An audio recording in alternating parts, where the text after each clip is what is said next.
Olá! Antes de assistir ao vídeo, inscreva-se no nosso canal e aperte o sininho para receber as notificações. Minha irmã, meu irmão, o Senhor te dê a paz. Hoje vamos concluir a leitura e o comentário do primeiro capítulo da exortação Gaudete et Exsultate do Papa Francisco sobre o chamado à santidade no mundo atual. Os números 25 a 31 tratam da atividade que santifica. A nossa missão é inseparável da construção do reino, diz o Papa. Buscar em primeiro lugar o reino de Deus e a sua justiça. Mateus 6, 33. A tua identificação com Cristo e os seus desígnios requer o compromisso de construires com Ele este reino de amor, justiça e paz para todos. Desse modo, percebemos a íntima conexão que existe entre a santidade de uma pessoa e a vivência destes valores, o mandamento do amor, a busca e a prática da justiça e a promoção da paz. Somos chamados a viver a contemplação mesmo no meio da ação e santificamos-nos no exercício responsável e generoso da nossa missão. O Papa chama a atenção para um modo de viver a santidade que exclui a atividade missionária. Existem pessoas, como ele lembrou no número 14, que pensam que só é chamado à santidade quem dispõe de muito tempo para se dedicar à oração. Pensando assim, muita gente considera a vida cotidiana e a atividade missionária propriamente dita como uma distração que não permitem entrar em comunhão com Deus. Isto é um grande engano. O silêncio deve nos levar ao encontro do outro, o repouso à atividade, a oração ao serviço. E o Papa pergunta: poderá, porventura, o Espírito Santo enviar-nos para cumprir uma missão e, ao mesmo tempo, pedir-nos que fujamos dela, ou que evitemos doar-nos totalmente para preservarmos a paz interior? Obviamente não, responde o Papa.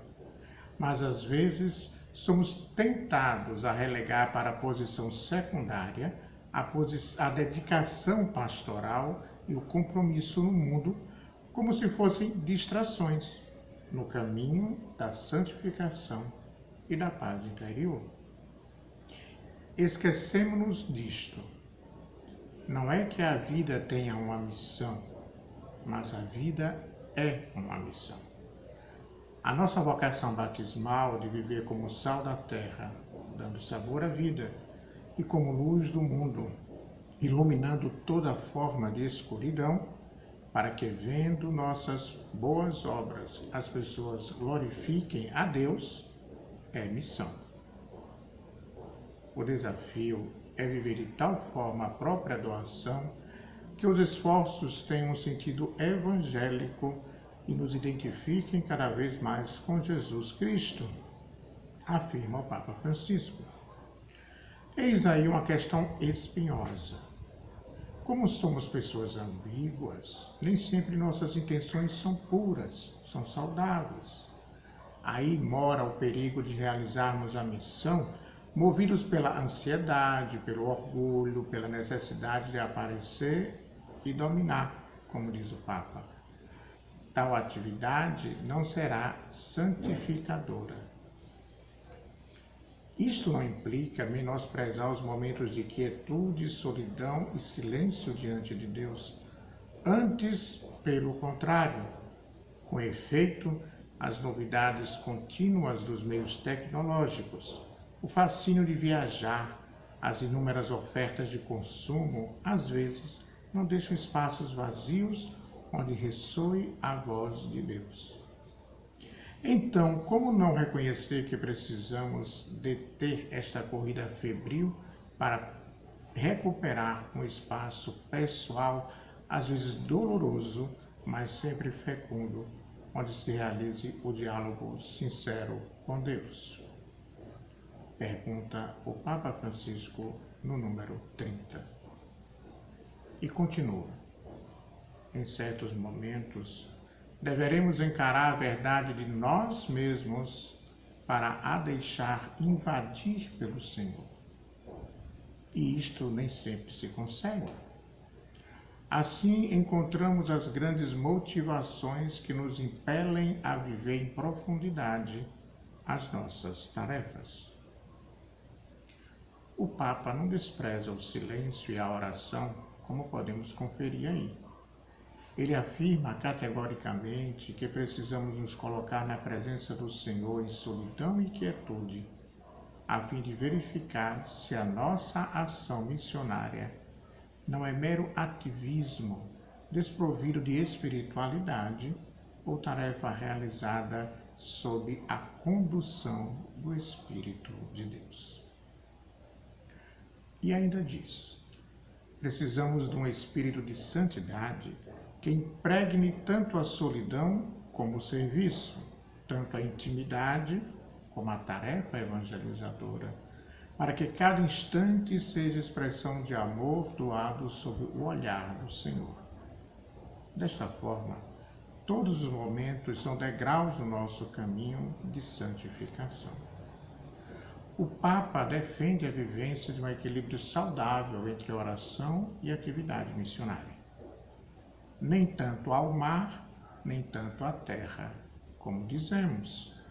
Ou ainda, nem 8, nem 80. Como diziam os latinos, a virtude está no meio, ou seja, no equilíbrio. Nos números 32 a 34, nós temos o subtítulo Mais Vivos, Mais Humanos.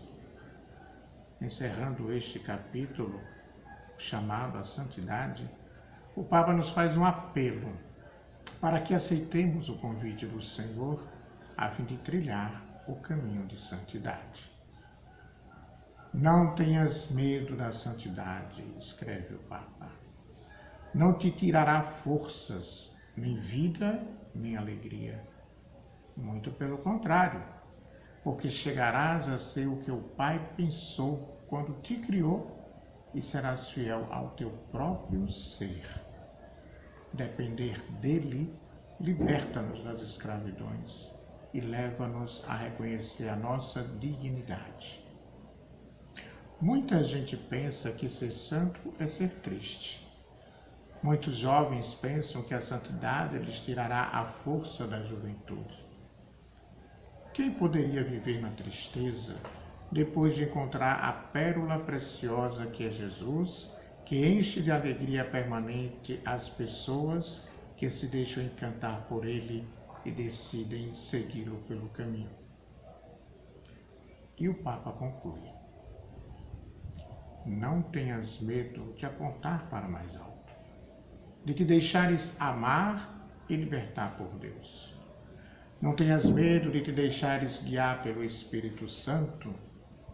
A santidade não te torna menos humano, porque é o encontro da tua fragilidade com a força da graça.